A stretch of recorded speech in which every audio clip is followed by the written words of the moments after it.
जय हिंद दोस्तों, मैं शुभम आप सभी का स्वागत करता हूं आपके अपने YouTube channel HD dream institute में। जीके और जीएस की महत्वपूर्ण क्लास में एक बार फिर से आपका स्वागत है। जैसा कि आपको पता है कि यूपी पुलिस कांस्टेबल और एसएससी जीडी की परीक्षाएं बहुत जल्दी स्टार्ट होने वाली हैं, तो बिना किसी देर के चलते हैं अपने क्वेश्चंस की तरफ।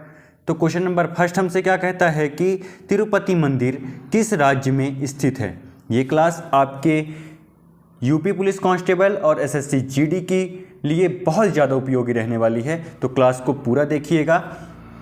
तो जल्दी से बताइए कि क्वेश्चन नंबर फर्स्ट का आंसर कौन सा सही हो जाएगा। तिरुपति मंदिर किस राज्य में स्थित है। आपसे पूछा गया है कि तिरुपति मंदिर किस राज्य में स्थित है।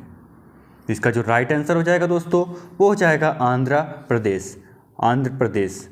अगर बात की जाए तिरुपति मंदिर की, तो तिरुपति मंदिर का निर्माण कब हुआ था, तो 1130 ईस्वी में हुआ था। ये आपको याद रखना है, 1130 ईस्वी में हुआ था। इसका निर्माण किसने करवाया था, तो संत रामानुजाचार्य। संत रामानुजाचार्य, ये भी आपको याद रखना है।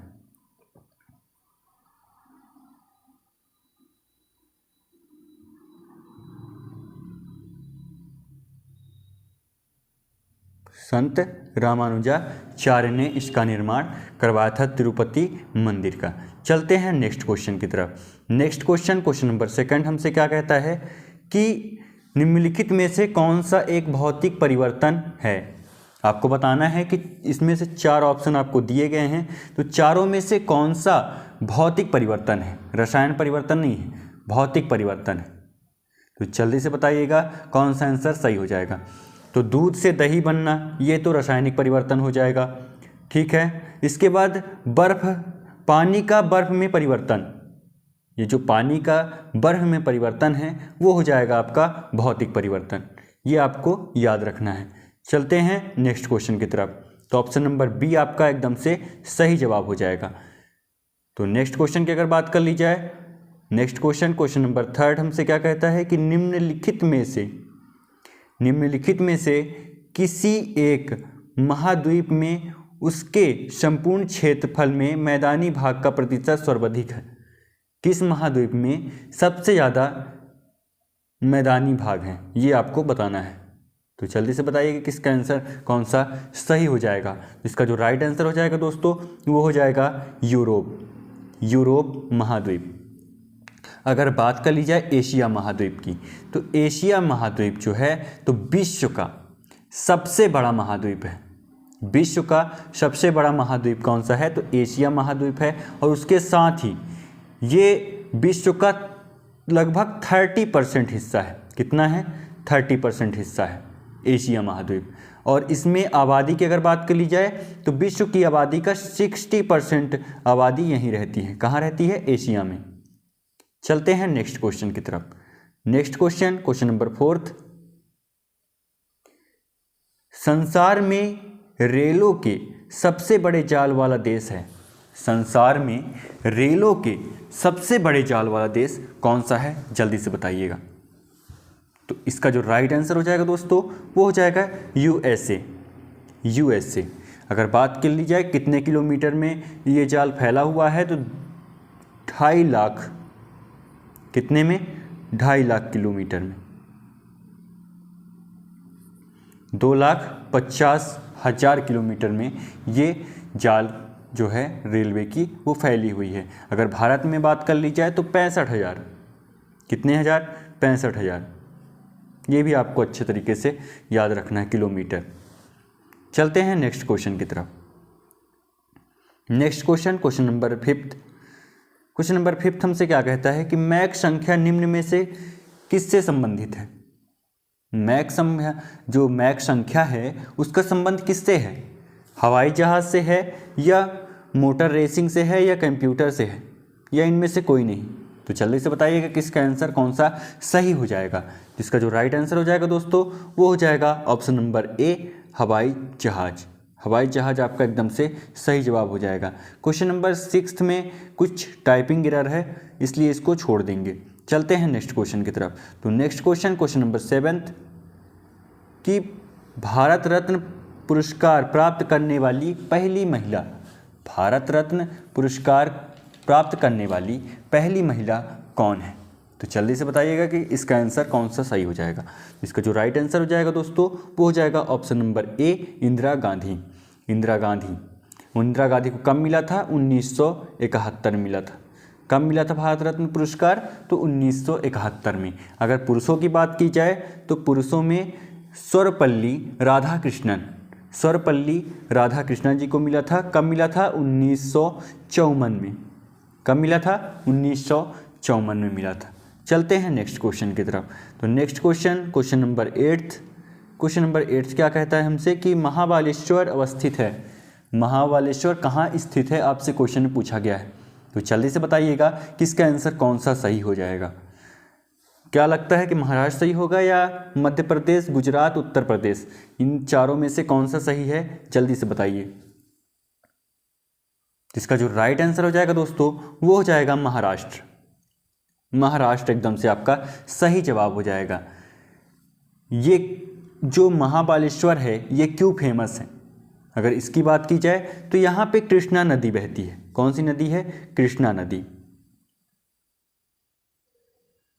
अगर कृष्णा नदी की लंबाई की अगर आपसे बात कर ली जाए, इसका जो उद्गम स्थल है तो कृष्णा नदी का तो महाबालेश्वर से ही है। कृष्णा नदी का उद्गम स्थल कहाँ से अगर पूछ लिया जाए आपसे तो महाबालेश्वर से है। महाबालेश्वर कहाँ है? तो महाराष्ट्र में है।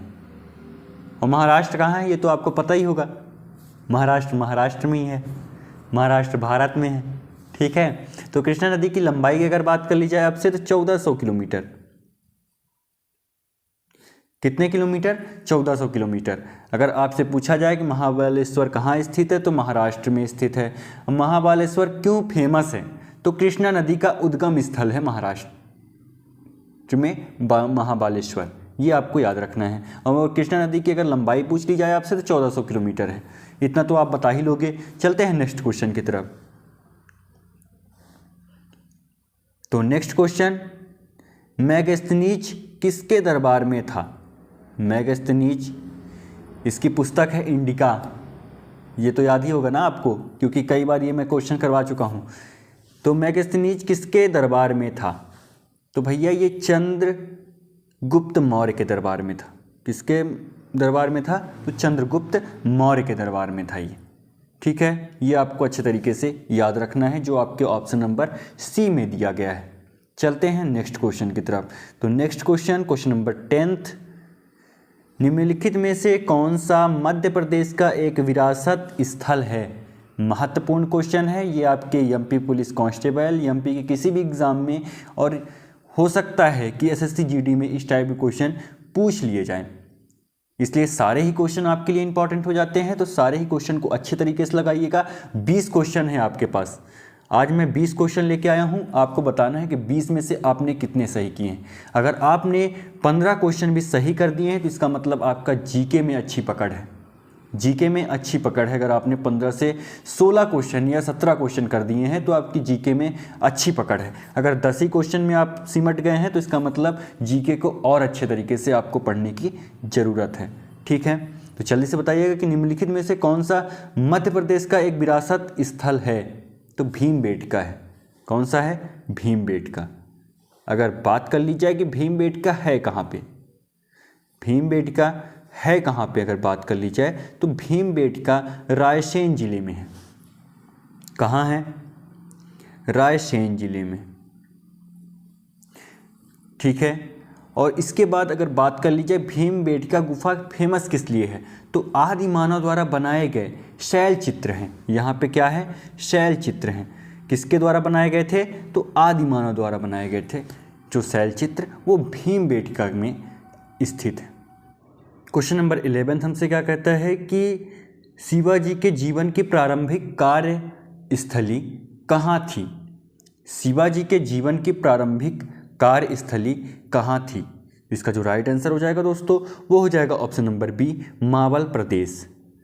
मावल प्रदेश आपका सही जवाब हो जाएगा। तो ऑप्शन नंबर बी आपका एकदम से सही जवाब हो गया। चलते हैं नेक्स्ट क्वेश्चन की तरफ। तो next question number 12। Question number 12, सबसे ठंडा ग्रह किसे कहा जाता है? इस टाइप के क्वेश्चन आपके एसएससी जीडी में पूछ लिया जाता है, क्योंकि ये 10th लेवल की है, तो इसलिए एसएससी जीडी में इस टाइप के क्वेश्चन बहुत ज़्यादा पूछता है। छोटे छोटे क्वेश्चन पूछेगा और छोटे क्वेश्चन में ही आपको फंसा देगा, इसलिए इस बार फंसना नहीं है, किसी भी तरह सिलेक्शन लेना है एसएससी जीडी में। ठीक है, तो जल्दी से बताइएगा इसका आंसर कौन सा सही हो जाएगा। तो इसका जो राइट आंसर हो जाएगा दोस्तों वो हो जाएगा option number C. Option number C आपका एकदम से सही जवाब हो जाएगा। और अगर बात कर ली जाए सबसे गर्म ग्रह की, तो शुक्र ग्रह। कौन सा ग्रह? शुक्र ग्रह। ठीक है, ये आपको अच्छे तरीके से याद रखना है। चलते हैं नेक्स्ट क्वेश्चन की तरफ। तो next question number 13। Question number 13 हमसे क्या कहता है कि निम्नलिखित में से बिहू किस राज्य का लोक नृत्य है। ये तो पिछली बार ही एसएससी जीडी में पूछा गया था क्वेश्चन कि निम्नलिखित में से बिहू किस राज्य का लोक नृत्य है। पिछली बार एसएससी जीडी में ये क्वेश्चन पूछा गया था, सेम क्वेश्चन था, बिहू लोक नृत्य कहाँ का है। तो जल्दी से बताइएगा कि इसका आंसर कौन सा सही हो जाएगा। सबसे पहले बात कर ली जाए मध्य प्रदेश की, तो मध्य प्रदेश का कर्मा, मध्य प्रदेश का कर्मा, भगोरिया, ये आपको दो याद रखना है। मध्य प्रदेश में कर्मा और भगोरिया। ठीक है, उत्तर प्रदेश में चरकुला, उत्तर प्रदेश में चरकुला,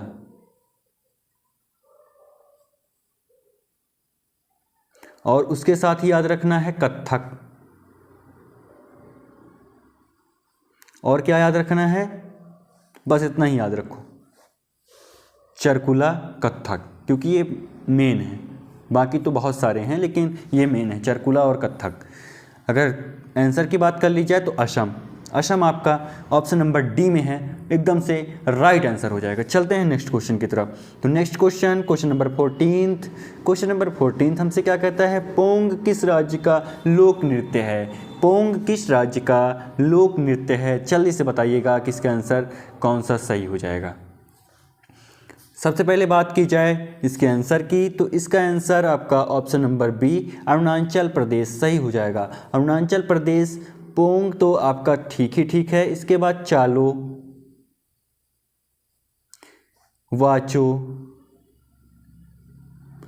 और उसके बाद पोपिर, ये भी आपके प्रमुख हैं, इनको भी आपको अच्छे तरीके से याद रखना है। चलते हैं नेक्स्ट क्वेश्चन की तरफ। तो नेक्स्ट क्वेश्चन नंबर 15, विश्व के फल उत्पादन में भारत का योगदान। विश्व के फल उत्पादन में भारत का योगदान 15% है। ऑप्शन नंबर डी एकदम से सही जवाब हो जाएगा। चलते हैं नेक्स्ट क्वेश्चन की तरफ। Next question number 16, defence service college कहाँ स्थित है। डिफेंस सर्विस कॉलेज कहाँ स्थित है, वेलिंगटन, पुणे या देहरादून। जल्दी से बताइएगा कि कौन सा आंसर सही हो जाएगा। वेलिंगटन में है या पुणे में है या देहरादून में है, या फिर इनमें से कोई नहीं। ये भी आपके पास ऑप्शन है, ऑप्शन नंबर डी में कि इनमें से कोई नहीं। ठीक है, तो इसका जो राइट आंसर हो जाएगा दोस्तों वो हो जाएगा वेलिंगटन। वेलिंगटन आपका एकदम से सही जवाब हो जाएगा, जो आपके ऑप्शन नंबर ए में दिया गया है। चलते हैं नेक्स्ट क्वेश्चन की तरफ। तो next question number 17। Question number 17 बहुत ज़्यादा महत्वपूर्ण क्वेश्चन रहने वाला है, तो जल्दी से बताइएगा कि इसका आंसर कौन सा सही हो जाएगा। अदिति अशोक का संबंध निम्नलिखित में से किस खेल से है। अदिति अशोक का संबंध निम्नलिखित में से किस खेल से है। क्या लगता है, शूटिंग से है या शतरंज से है या क्रिकेट से है। क्रिकेट से तो बिल्कुल नहीं होगा, अब बता दो शूटिंग से है या शतरंज से है या गोल्फ से है। 3 ऑप्शन है, क्योंकि मैंने चौथा वाले को गायब ही कर दिया। क्रिकेट तो नहीं होगा, इसकी गारंटी मैं लेता हूँ। चलो अब बता दो कौन सा सही हो जाएगा। तो इसका जो राइट आंसर हो जाएगा दोस्तों वो हो जाएगा गोल्फ। गोल्फ एकदम से सही जवाब हो जाएगा। 2016 के ओलंपिक रियो और 2020 के ग्रीष्मकालीन ओलंपिक टोक्यो में भारत का प्रतिनिधित्व किया था इन्होंने, और स्थान भी पाया था, चौथा स्थान इनको मिला था। कौन सा स्थान मिला था, तो चौथा स्थान मिला था इनको। ठीक है, ये आपको अच्छे तरीके से याद रखना है। चलते हैं नेक्स्ट क्वेश्चन की तरफ, क्वेश्चन नंबर 18 की तरफ। तो क्वेश्चन नंबर 18 हमसे क्या कहते हैं, नागरिकों के लिए एक समान सिविल संहिता किस अनुच्छेद में है। नागरिकों के लिए एक समान सिविल संहिता किस अनुच्छेद में है, यही आपसे क्वेश्चन पूछा गया है। तो जल्दी से बता दीजिएगा कि इसका आंसर कौन सा सही हो जाएगा। तो ऑप्शन नंबर सी 44। अगर क्वेश्चन नंबर 19 की बात कर ली जाए तो क्वेश्चन नंबर 19 हमसे कहता है सूर्य से सर्वाधिक दूर स्थित है। सूर्य से सर्वाधिक दूर स्थित है क्वेश्चन आपसे ये पूछा गया है। तो जल्दी से बताइएगा कि इसका आंसर कौन सा सही हो जाएगा। जल्दी से बताइए। प्लूटो एकदम से इसका सही जवाब हो जाएगा। प्लूटो एकदम से आपका सही जवाब हो जाएगा। इससे पहले मैंने पूछा था कि सबसे ठंडा ग्रह, तो प्लूटो ही था। अगर सूर्य से सर्वाधिक दूरी पे है तो ठंडा तो होगा ही है, ठंडा तो होगा ही। चलते हैं नेक्स्ट क्वेश्चन की तरफ। तो नेक्स्ट क्वेश्चन नंबर 20, और ये आज की क्लास का ये लास्ट क्वेश्चन है। तो जल्दी से बताइएगा, निम्नलिखित में से भूटान की राजधानी कौन सी है। नीचे 3 ऑप्शन दिए हुए हैं, इस्लामाबाद है या काठमांडू है या थिम्पू है या काबुल है। काबुल तो भैया अफगानिस्तान की है, काठमांडू नेपाल की है। अब बचा आपके पास option number A, option number C. तो ऑप्शन नंबर सी आपका एकदम से राइट आंसर हो जाएगा। थिम्पू आपका एकदम से सही जवाब हो जाएगा। दोस्तों क्लास कैसी लगी आपको कमेंट में बताना है। और आपने 20 में से मैंने बोला था कि कितने क्वेश्चन सही किए हैं, ये भी आपको कमेंट में बताना है कि 20 में से आपने कितने क्वेश्चन को सही किया है।